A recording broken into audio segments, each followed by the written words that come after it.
Pete DeBoer is out as head coach of the Dallas Stars. Instant reaction here on WFAA Plus. Mike Leslie, Michelle Montaigne, Andrew Seeley here with you to break it all down because this comes as a little bit of a surprise just because of the timing of it all, guys. I think when we got to game one of the Stanley Cup final, I think we all thought, all right, the time has probably come and gone. They're going to hang with DeBoer and give this one more shot. Ultimately, the discussions apparently needed to go on a couple days longer, and the decision comes down on this Friday morning that they are going to move on from Pete DeBoer. General Manager Jim Nill saying, after careful consideration, we believe that a new voice is needed in our locker room to push us closer to our goal of winning the Stanley Cup. We'd like to thank Pete for everything he has helped our organization achieve over the past 3 seasons and wish him nothing but the best moving forward. This is not the first time that Pete DeBoer has taken a team to 3 straight Western Conference or conference finals, and then been fairly shortly thereafter shown the door. Obviously, in Vegas, it took a season of missing the playoffs first before that happened, but a similar script, unfortunately, for Pete DeBoer, and he is no longer the head coach of the Dallas Stars. Michelle, I'll start with you. What is your reaction to this? What do you think of the move? Just to your point, like at this point, I thought it would have happened earlier than today, Friday, more than a week after that game 5 exit. But I guess I'm also not surprised because of the way that everything went down, the fact that the players had to have their exit interviews with Jim Nill, and I think all that kind of took some time. Um, you know, to that point, like if you look at DeBoer's career and all the teams that he's coached with and the duration of time he's had with each of those franchises, he's done a lot of winning, but I think he's also done a lot of rubbing people the wrong way, like and wearing out his welcome. Um, I think that he said often, it's hard to win in this league. And especially in the Stanley Cup playoffs, like it is hard to win 7-game series time and time and time again. He obviously proved that he could win, but this move to me, and specifically what Jim Nill said in his comments about wanting a different voice in the locker room, this to me speaks more towards either DeBoer's relationship with the players and if he had lost the locker room, more than it speaks to Pete DeBoer's ability to win as a head coach. And yes, obviously, like he's never won the big thing, like he's never hoisted the Stanley Cup, but he's done a lot of winning up to that point. And again, only one team wins it every year. So I think there's things to be said about the fact that he hasn't won it all, but he still has made it to the conference finals several times. I think it's 6 of the last 7 seasons or 6 of the last 8, has been coached. One of the teams in the conference final has been coached by Pete DeBoer. But I think this says to me more, it's got to be something about the relationships there, and just how the players were responding to him, than anything else. Yeah, I mean, I'll jump in and kind of echo those same sentiments. DeBoer's success is well documented at this point. I mean, the Stars themselves benefited from his own playoff failures, though. In 2020, DeBoer took over the Knights midway through that season, and then the Stars beat them in the Western Conference Final to go to the Stanley Cup Final in their first appearance since the early '90s, or the late '90s run. Where DeBoer is concerned, though, I think the troublesome part of this is that it's now a trend with throwing goaltenders under the bus, and this might make him a little persona non grata around the league if you've got a star goaltender that it's on the up and coming, because he threw a longtime veteran with a great track record of being a great human being on and off the ice and Marc-Andre Fleury under the bus with the Knights, and that was part of the reason why he kind of coached himself out of that job. Yeah. I mean, there was famously a meme going around that season of Fleury with a sword stabbing him through the back. Like that is essentially how the hockey world absorbed that entire decision. So to go from that to then go to what happened with Ottinger, it's just hard not to go exhibit A, exhibit B, as much success as this guy can have. And he might, understand his team to a certain degree. We saw multiple times during this playoff run where he just decided to take his guys out, or take Ottinger out, for instance, where it was just a kind of a wake-up call to them. It's different when you do it in an elimination game. And I think at that point, seeing him panic, because it felt like a panic move. I don't think anyone can argue that. And I feel like once he did it, he realized he couldn't go back on what he did, because I mean, most of us were sitting there thinking, hey, take him out for a period, fine. Throw him back in the second. Let him right the ship. You've already made your message here. And dying on that hill to some degree, which now we know he did. I just feel like most of the locker room, based off of their comments, Ottinger's comments, like this was a step too far with their season on the line, and what had been up to that point a magical season, especially when we consider how the Stars had responded after that point. You got to think it's at least 4-3 late. You know what I mean? Like there's so much that goes into this that it's hard not to look at this and think Nil and the rest of the staff that have kind of involved in this decision probably looked at this and thought we're going to be a little more patient with our decision than DeBoer was in pulling Ottinger in Game 5. That's just the to me the biggest dichotomy of all of this, Mike.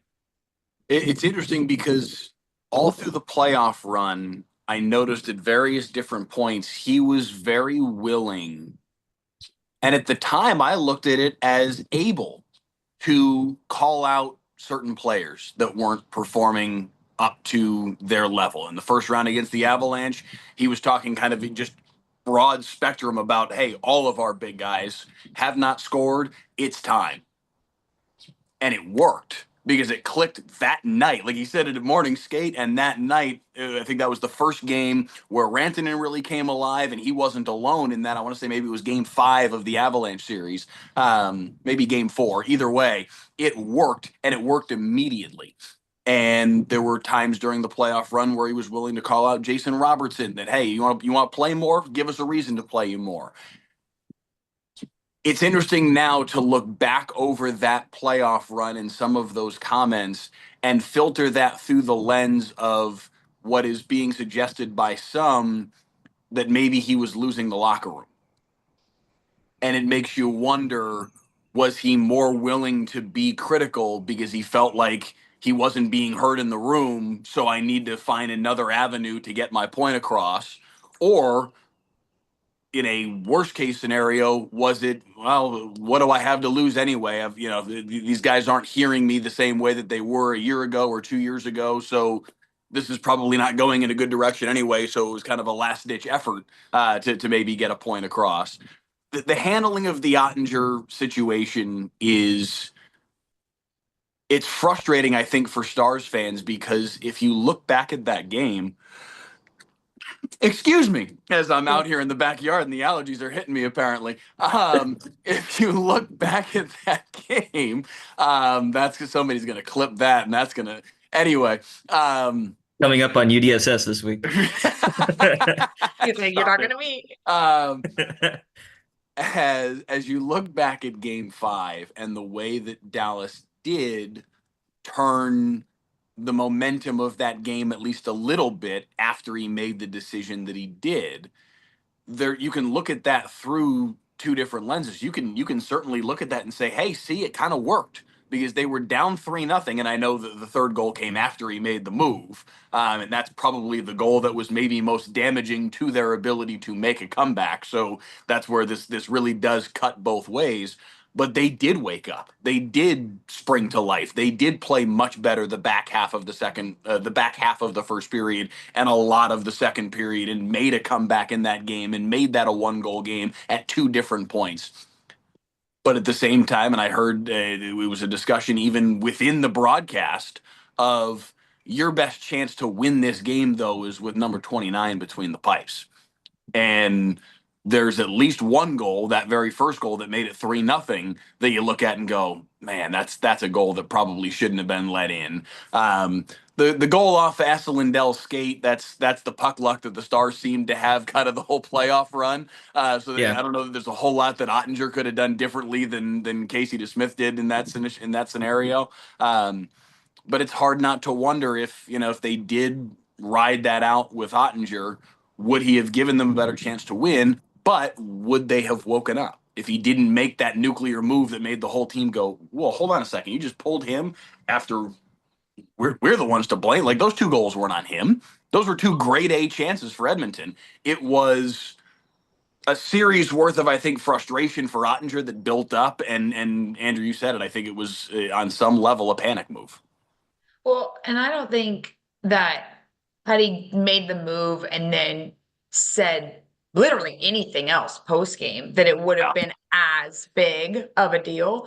But for him to then double down and then to reference last season's playoff, Western Conference final series against Edmonton, it just felt like that. I mean, he didn't say something positive about Ottinger until his season finale comments. And even then, his first words were like, I'm doubling down, like it wasn't a small sample size. If that had worked, like you guys would be praising me right now.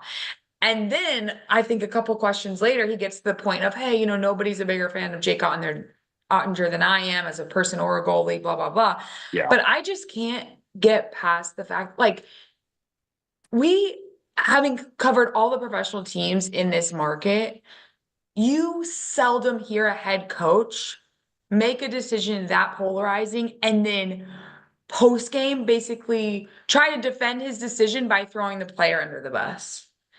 And the fact that that was the approach he took, I think obviously the decision itself was going to cause backlash no matter what. But then his comments about it, and I'd be curious to ask you guys, I was thinking about this as you both were talking. You obviously have been here for last season's playoff run for the Stars. And Mike, you said something to the effect of, maybe what Pete DeBoer was saying in this year's locker room wasn't as impactful as last year's.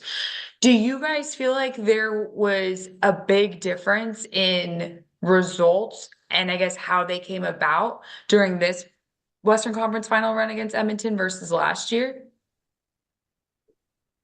That's interesting. Because ultimately the end result is the same. The same, yeah. Their playoff run last year is certainly reminiscent of this one. There are certainly a bunch of similarities there. I don't think, they obviously didn't get the results in the Western Conference final series the same way that they did last year. Last year they were up 2-1 in that series. On that level it was. But there is then, the obvious comp of, they lost 3 straight to end that season and they lose 4 straight to end this one. So there are a good deal of similarities. And I don't know, maybe it's just, the sum total of everything is what Jim Nill's looking at and saying, all right, maybe this guy really is just bumping up against his personal ceiling. Let's also say they were up 2-1 in that series and up 2-0 in game 4. Yes, they were. They had total control. They were going to take both games in Edmonton, heading back home for game 5.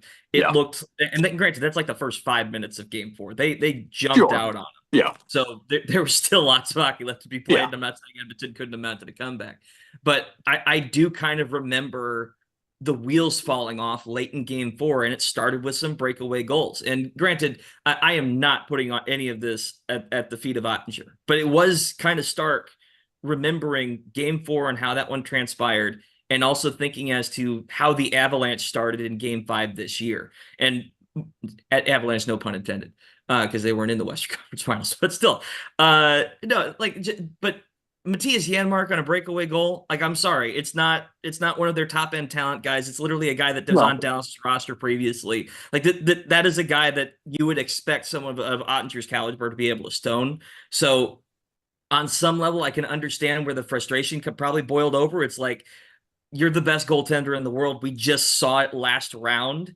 and you're not. You've got to make at least one save in a critical spot like that. And again, it's not. I feel like saying that gives validation to what DeBoer did, and even in the moment when I kind of clocked that was what that was about, it still felt like way too soon, way too panic, as we've already said. But the funny thing is, at this point with DeBoer and his career, you just kind of sit there and think, if you haven't done it yet, and granted, all of these guys go through this. Paul Maurice with the Florida Panthers went through it last year, where he finally went over the hump, and sometimes it just takes a little bit extra. You have the right mix and everything kind of clicks. But the funny thing is, it's like, this was so damaging, or on such a downward trend. There was still a year left on DeBoer's contract. They had every reason to sit there and think 3 straight Western Conference Finals appearances, nonstop regular season success. You would sit there and think, give it one more year. Let's see if they can get over the hump. Whether or not it was different in the locker room throughout both runs, the end result, I think, was enough for management to sit there and think it's not even worth waiting another year at this. We've got to either start the rebuild. I'm not saying they're about to break everything down, but at least begin that process of turning the page to a different voice and see if that clicks this team. And if not, then everything starts. One thing to clean up, it was 2 straight conference finals with Vegas before missing the playoffs in the 3rd year, and then they fired him. So it wasn't 3 straight with Vegas. He did go to the conference final the season immediately prior, but that was with San Jose. So he was in 3 straight, but it was 2019 with San Jose, 20 and 21 with Vegas, missed the playoffs in 22. So he has been in the conference final 6 of the last 7 years in the Western Conference / in 2020. Obviously, everything was goofy and they played Montreal in the conference final because of the COVID bubble. Love the bubble. Well, no, that wasn't the bubble. No, that was the bubble. I was thinking the following year when it was just mixed conferences everywhere. It was kind of crazy. Oh, no, you're right. The bubble was the loss to Dallas. 21 to Montreal was the mixed conferences and the insanity of that season. Anyway, COVID was weird. He did make the Stanley Cup final in his 2nd gig with New Jersey with the Devils in his 1st year with the Devils, but lost to the Kings that year. That was the Jonathan Quick LA Kings back in 2012. So he has gotten there one time. But when you look back through, I'm sorry, he got there again in his first year with San Jose. But then you look through these last 7 years, and it's lost in the conference finals over and over and over again. It does very obviously lead to the question for Pete DeBoer of, is this just kind of, what we're bumping up against, and is it time to have a different voice? And let's be a little fair to him in his previous appearances. The San Jose team, they ran into a pitch team that went back to back. The Kings series, that team won 2 and was battling for team of the decade in the early part of it. So it's not like he ran into a bunch of also-rans and then fell apart. So to some degree, you give him a lot of leeway. And again, make it 6 out of 7 times. That's not nothing. But imagine how much the Dallas Cowboys would kill to be in the conference finals once, let alone 6 out of 7 years. Yes, that is absolutely worth stating and stating again. He's a fantastic hockey coach that has had immense success in this league. It just is. It becomes frustrating, I think, for a fan base, and I think it probably evidently became on some level frustrating for Jim Nill in the front office that it just is evidently the ceiling. I do find it interesting. According to a couple of different reports, like owner Tom Goulardi had, been rumored, at least by Canadian reporters, to, or was suspected that Pete DeBoer was going to be out, and he denied that. And then he even went to the Dallas Morning News earlier this week and was like, he's one of the best top 3, top 5 coaches in the league. Like, I don't really see firing him being on anyone's agenda. Friday morning, different story. But obviously he's not the only voice in that discussion, but he does make a really good point. I mean, you're talking about one of the best coaches in the NHL and who's had sustained success. And if you think about anyone who's going to do a better job than DeBoer, I mean, I don't know. I feel like I'm talking out of both sides of my mouth where I say, like, to get to the conference final in his first 3 seasons here, and just to say, well, he couldn't get to the final, let alone win it. It's just a little, I don't know, like unfair, because it is so hard to win in this league. And it's especially hard to win in a league where the playoff format is what it is and where the sport is what it is. And it's as physical as football and tiring as basketball. And, it's every series is a 7-game series. Like, you're traveling to Canada every other day. I don't know. I think that it's got to be hard to be Pete DeBoer, honestly. Like, he's probably thinking, what more can I do than win this much? And just because I'm not the one team standing at the end, like, I lose my job again. I don't know. I was going to say that the track record is kind of fascinating when you think of the teams. I mean, granted, San Jose didn't have success after he left. In fact, they're kind of in a hole right now. But Vegas, basically, the year after he's gone, goes the distance. You know what I mean? Like, that was pretty much immediate. The one thing I will say, and there's been a lot of comparisons. I'll throw Sturm in this because I've seen him on Twitter a lot, in regards to kind of calming the Stars fan base on being like, hey, hang with this core. This is a group that can get it done, try and get over the hump. He was trying to make the comparison to the Lightning and their run because they had just as much playoff failure, if you want to call it, prior to their breakthrough in 2020. You're talking Stanley Cup final appearance in 15, Eastern Conference final in 16, didn't make the playoffs 17, Eastern Conference final, President's Trophy winner in 19, flame out in the first round, and then they break through. Like they went through a whole half decade of close calls before they got through. And they were, especially after they flamed out in the first round, a lot of people were calling for John Cooper's head at that point. You hang with them an extra year, they break through, they go back to back. All of a sudden, Cooper's head coach on Team Canada a couple of years later. Like the story of hockey is so much about sometimes the way the puck bounces. And at least in DeBoer's case, it felt like maybe if he could just get the right mixture. Unfortunately, and this is just my personal opinion, it feels like his peak came right at the beginning of the Connor McDavid era, where it feels like McDavid and the Oilers are about to turn the page and just become that juggernaut. Because especially watching how they looked in Game 1, I mean, again, it's funny watching the Stanley Cup final now and thinking, would this Stars team have matched up against Florida? I'm going to say no. Like, just looking at how these two teams are playing, it feels like two teams that are on a different tier than the rest of the National Hockey League. So we can argue how close you are and how much the roster construction builds and whether or not they're going to get puck luck over the next couple of years. The bottom line is he's not going to get that opportunity now. And specifically, it feels like because he didn't trust his guys, or specifically Ottinger in this case, he didn't sit there and think chips on the line, season on the line. I'm just going to ride or die with who we got and let it go. I feel like had he just stuck with Ottinger, we wouldn't be having this discussion. We'd have one more year, and if it didn't work out, he'd just walk away at the end of the day. And I feel like that's the saddest part of this is he signed his own death certificate in a way. And I don't think there's a way for him. No, I mean, I shouldn't say there's not a way for him. There's plenty of teams that'll jump at the chance to try and get him in there just to change the culture on the team and get a different voice. But if you're looking at someone that can help lead this next group, I mean, it's tough sledding to find someone as decorated as him that's going to keep that team at an upper echelon level beyond just the fact that they've got gobs of talent on every line. So that gives us a good place to go here, because we've probably got about 15 minutes left or so to I'm sorry, we have 7 minutes left according to our producer, so we do need to kind of get rolling here. By the way, Stars press conference today at noon. We'll carry that here on WFAA Plus as well, so there's plenty more Stars discussion and Stars content coming throughout the day. But let's talk a little bit about, some of the names that might potentially be, and this is just from a list of, coaches that are either available or expected to be available here in the near future. Mike Sullivan, Dave Haxtell, Peter Laviolette, Joel Quenneville, John Tortorella, Jay Woodcroft, a couple of names that are of guys that, names that, have certainly had success in this league.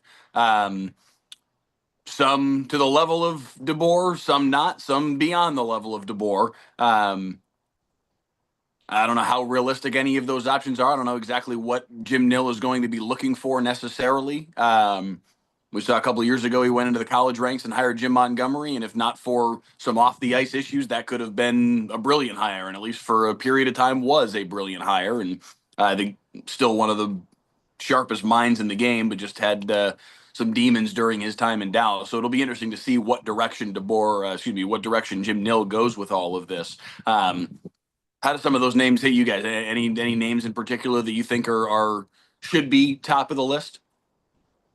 I mean, I think that Neil Graham has been someone that they've been high on. He's the head coach of their affiliate, the Texas Stars, and they've done their fair share of winning. So I think that from what I had seen, there was talk about him kind of being the heir apparent, and them kind of grooming him as the next head coach. Now, to your point, you just listed off a bunch of names that have NHL experience, and I think there's something to be said for the value of that.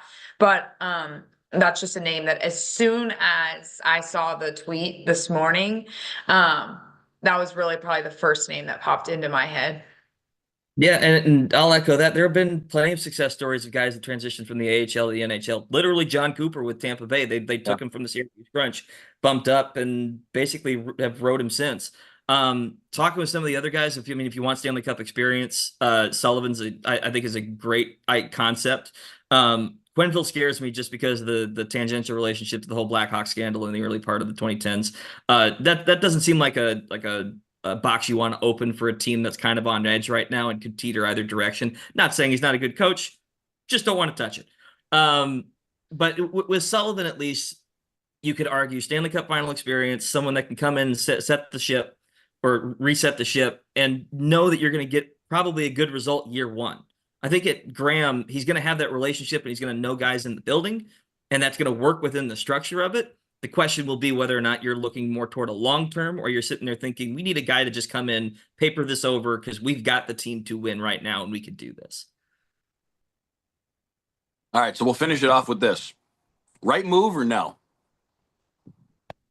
Was it the right move to fire Pete DeBoer today, or do you think that they should have hung on for one more year? I don't think you come back from the comments you made. I think we were all surprised at how long it took, but I don't think we're surprised by the result. Um, Obviously, we're going to sit here and think, whatever's going to happen next year will determine ultimately how it looks. I mean, it kind of feels like um, we're giving the Stars a little more grace than anything that happened with the Luka trade and how that kind of transpired. But at least in this case, I'm going to sit here and trust Jim Nill. He's done nothing but be successful at this job. And again, two-time general manager year, up for it again for a third straight year. Like Yeah. this is a guy that if I'm going to trust anyone's hockey IQ, I'm going to lean on Nill and sit there and think he knows what that locker room's like and he's going to make the right decision. So I'm going to say yes. I just have to say, based on that comment about the Mavs, I told my mom this morning, I said the Stars fired the head coach, and she goes, and the basketball coach is still there? I thought it was Oh funny. my God, you're kidding. I mean, she doesn't know anything more than like what I tell her. She That's can't tell you awesome. the difference between the Mavs and the Stars, but that just made me think of Andrew. I don't know. It's really hard. I think the human side of me says like it's hard to sit here and say like he should lose his job, he should be fired, especially given the results. I mean, the Stars have had the best record in the NHL for the 3 seasons that Pete DeBoer has been at the helm of this franchise. And I get that like the ultimate goal at the end is what matters. You don't have to have the best regular season record if you're hoisting the Stanley Cup.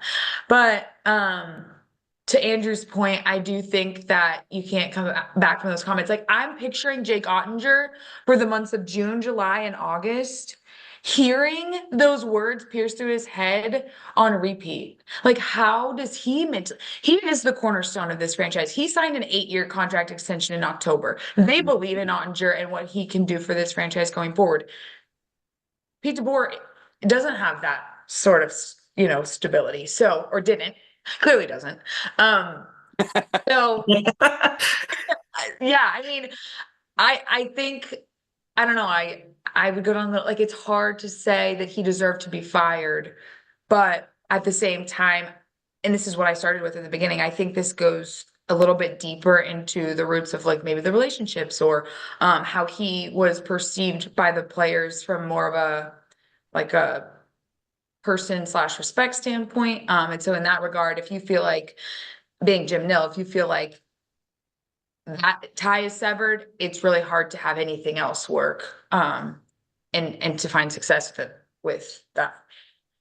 Yeah. It's really rare to see either or scenarios in today's sports landscape, but this really felt like you either side with DeBoer and keep him a year, or you side with Ottinger and keep him long term. And instead of shrinking their window and try and think we'll go one more year, it's like we're going to try and keep Ottinger around. This felt like an assuage. This felt like let's calm the waters for him specifically and keep the cornerstone in place. Yeah, I think if this were anybody other than Jim Nill, I think I'd be inclined to sit here and think, man, be careful what you wish for. You've been in the conference final 3 straight years. This team's doing really good things under Pete DeBoer. I think the Jim Nill of it all, to your point, Andrew, that to me is what carries the moment. This is somebody that has, with his skins on the wall, with his track record over the course of the last decade plus now of shepherding this franchise, has earned some latitude to have all of us say, all right, let's see what you're going to go do. You need to go get somebody better. And that's a short list of people that you're going to pick from. That's a hard task to go make happen. But if there's somebody that like, this is not the Mavs, this is not the Cowboys. Hey, go It, here. you know, I was going to try not to say the name, but seriously, like that's not this situation. He has Yeah. earned the opportunity to say, you know what, if this is where you are, if this is what you feel like is the right move, if you feel like maybe he has lost the locker room and it's time to move on, then okay, let's see what the next week or so, or however long this search takes. Let's see where that goes and see who is the next head coach of the Dallas Stars. Because again, he's done enough over the last decade plus to say, show us what you got. Yeah, the Stars learned from the Mavs a lot, you could tell, because they chose their franchise cornerstone. That's all I'll say. All Mic drop. right. It's time for us to wrap it up. We've got the press conference coming your way in 35 minutes. We'll carry that here on WFAA Plus, and certainly coverage throughout the day, 4, 5, 6, and 10 all night long about the Dallas Stars' decision to move on from head coach Pete DeBoer. Thanks for joining us.